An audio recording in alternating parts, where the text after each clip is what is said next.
All is set for tomorrow's launch of the Gugura Hundi community hearings by President Emerson Mnangagwa, with the traditional leaders having devised a comprehensive watertight program to guide the victim-centered reconciliation process. Ashperi mushe mure Zimbabwe zvonzi aiwa community hearing yegukura hundi akunezana idi Mnangagwa yochinzi yochifinalize. Usarapinda mashoko abudanyuka muzara nhasi notibva subscribe like otina on the bell icon tipira mhero danyora vachiti today the National Council of Chiefs is meeting to adopt the recommendations of the 12-member Gukura Hundi Steering Committee, which convened yesterday.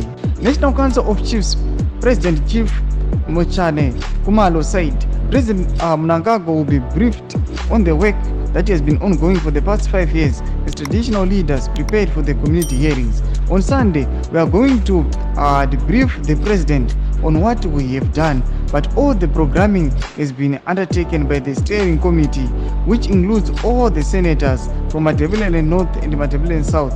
It includes all the members of the Chiefs Council in Matabeleland North and Matabeleland South, and the chairperson from the Matabeleland North and Matabeleland South, said Chief Mshane.